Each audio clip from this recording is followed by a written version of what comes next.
विधानसभा में शून्यकाल शुरू होते ही कांग्रेस विधायकों ने आनंद पाल की गैंग द्वारा नागौर में की गई फायरिंग का मुद्दा उठाते हुए हंगामा शुरू कर दिया।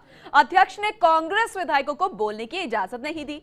नेता प्रतिपक्ष रामेश्वर डूडी को भी बोलने नहीं दिया गया। वहीं कांग्रेस विधायकों ने गृह मंत्री गुलाब चंद कटारिया पर नागौर फायरिंग मामले में सदन को गलत जानकारी देने का आरोप लगा दिया। वहीं अध्यक्ष ने कांग्रेस विधायकों का एक भी शब्द कार्यवाही में अंकित नहीं करने का आदेश दे दिया। नाराज कांग्रेस विधायकों ने वेल में आकर नारेबाजी शुरू कर दी और हंगामे और नारेबाजी के बीच ही शून्यकाल की कार्यवाही चलती रही। कांग्रेस विधायकों ने करीब 1 घंटे से ज्यादा समय तक वेल में हंगामा किया, नारेबाजी करते रहे। वहीं जब आसन पर उपाध्यक्ष राव राजेंद्र आए तो कांग्रेस विधायकों ने अपनी रणनीति में बदलाव किया और वेल में हंगामा और नारेबाजी छोड़कर अपनी अपनी सीटों पर आकर बैठ गए। नेता प्रतिपक्ष रामेश्वर डूडी और कांग्रेस विधायक प्रद्युमन सिंह ने नागौर फायरिंग की घटना में गृह मंत्री के वक्तव्य की मांग की है।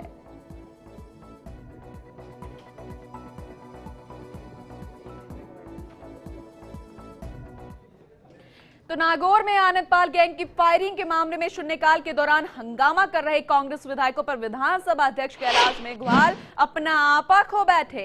हंगामा करने वाले कांग्रेस विधायकों को अध्यक्ष ने हुड़दंगी और अपराधी तक कह दिया। अध्यक्ष ने कहा कि रमेश मीणा आज सुबह ही मुझे धमकी देकर आए थे कि मेरा नाम शामिल नहीं किया गया, मैं कार्यवाही नहीं चलने दूंगा। अब देख लिया धमकी देने का नतीजा, एक भी शब्द कार्यवाही में नहीं जाएगा। इस बीच कांग्रेस विधायकों ने वेल में आकर नारेबाजी करनी शुरू कर दी। अध्यक्ष ने कांग्रेस विधायकों को कहा कि विधानसभा में ये अपराधी हैं, इन हुड़दंगियों का एक शब्द कार्यवाही में नहीं देने दिया जाएगा। आमतौर पर विधानसभा अध्यक्ष इस तरह के शब्दों का इस्तेमाल नहीं करते हैं, लेकिन अध्यक्ष के इस तरह के शब्दों का इस्तेमाल करने से अब कई तरह की चर्चाएं होने लगी हैं।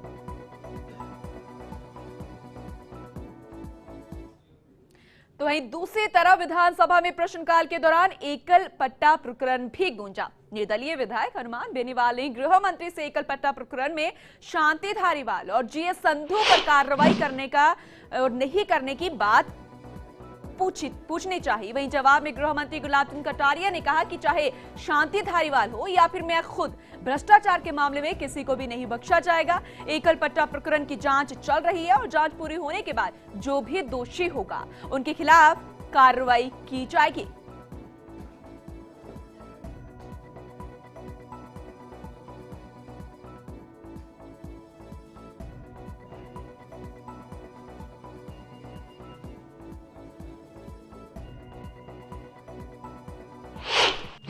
जो शांति धारीवाल और जीएस संधू का एकल पट्टा प्रकरण था, उसमें हमने कहा भाई आपने गर्ग को पकड़ लिया, एक आरएस को पकड़ लिया, कोई यूडीसी पकड़ लिया।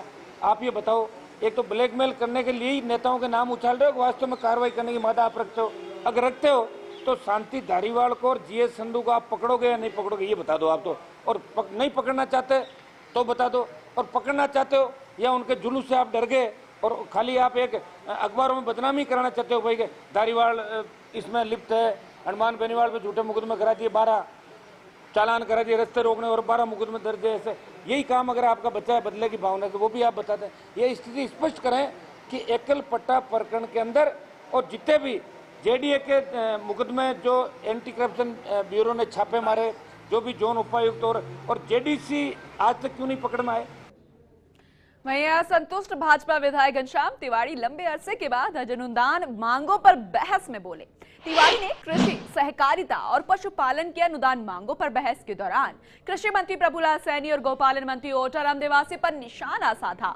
तिवारी ने सैनी पर निशाना साधते हुए कहा कि कृषि मंत्री गौशाला अनुदान मामले में भ्रमित करते हैं। गौशाला अनुदान पर अनुदान मामले में कृषि मंत्री ने आपदा प्रबंधन मंत्री पर जवाब का जिम्मा डाल दिया और ये कह दिया कि इसका जवाब आपदा राहत मंत्री ही देंगे। गौपालन मंत्री पर निशाना साधते हुए कहा कि सरकार ने गौपालन मंत्रालय बनाया है और बाबा जी को जिम्मा दे दिया, गोपालन विभाग को भी बाबा जी का ठुल्लू दे दिया। इस तरीके की बातें उन्होंने कही। वही बजट में गौशाला अनुदान के लिए बजट प्रावधान किया ही नहीं।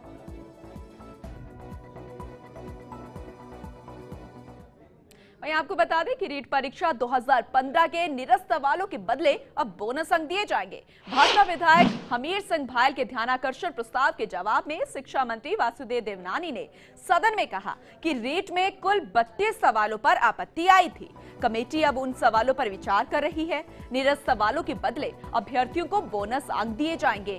पहले आरटेट में भी बोनस अंक दिए गए थे और उसी तर्ज पर बोनस अंक दिए जाएंगे। देवनानी ने कहा कि रीट परीक्षा में 17 विषयों के 1080 सवाल थे, जिनमें से लेवल फर्स्ट के 13 और लेवल सेकंड के 19 सवालों पर आपत्तियां आई थी। आपत्तियों पर विचार करने के लिए एक समिति बनाई गई है।